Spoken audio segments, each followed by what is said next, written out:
episode 70 of Fist of the North Star 1 Point.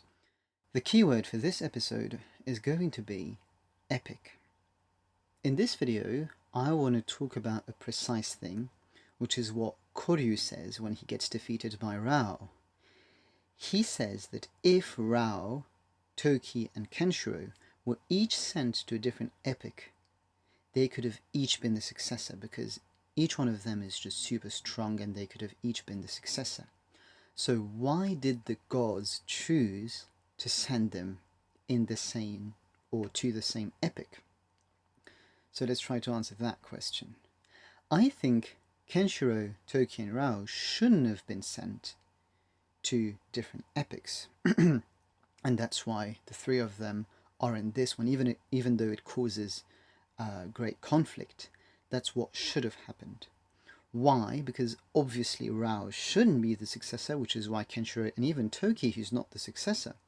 So he doesn't have this responsibility. In this episode too, when Toki says he's the one who has to confront Rao, Kenshiro kind of doesn't want that, because he says, I'm going to protect the code of the Hokuto Shinken, as he should, because he's the successor. But you see that the two are allied against Rao. Why isn't Toki on Rao's side? Because Rao is doing something wrong. He has too much ambition. And Toki will say it, or said it already, that if Rao gave up on his ambition, that himself and Kenshiro would have gladly abandoned the desire to be the successor. So Rao has a problem. He has too much ambition. And he wouldn't fight for the code of the Hokuto Shinken. He doesn't care about that. The Hokuto Shinken is one martial art among so many martial arts, because he's the master of martial arts. He's Kenwo, right? He's more than the Hokuto Shinken, so he doesn't believe in the Hokuto Shinken enough, because that's the superior martial art already, so just stay loyal to it.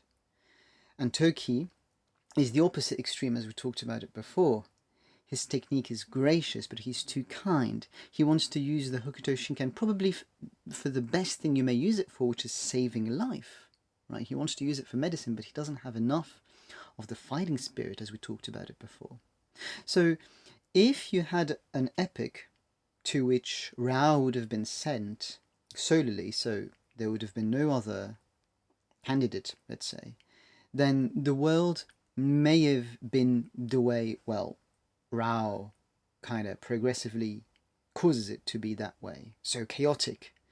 And if Toki were to be the successor, then it would have basically been the way it was in the Village of Miracles, right? Until someone comes and ravages all of that, and takes Toki's hope from him, his idealism, in his individualism from him, and it would have been mental hell chaos, and he would have been in that prison, right, trying to find a meaning to what's going on, until someone actually fights, is not that compassionate, even though compassion is good, and Kenshiro is also compassionate, but he develops it, and who first fights, and the first thing he's doing is making the bandits, the criminals, pay for what they're doing before the compassion and the empathy, and that may come after.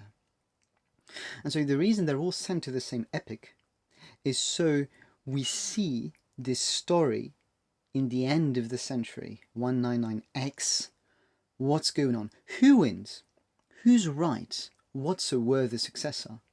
And you have Rao and Toki, who are maybe better than every other Hokuto master before, but Kenshiro is the middle ground. And so you get this, and it's finally understood. It's kind of like the end of humanity, the final point to the whole story of humanity is this story we get in this anime. It's this balance, middle ground. So that's the reason you had each one of them in the same epic, so it's understood that actually you shouldn't have a successor of the Hokuto Shinken as such, like Rao or Toki, but Kenshiro is the best successor, even though you may think, well, Rao is stronger and Toki had better technique. So there you go for this video.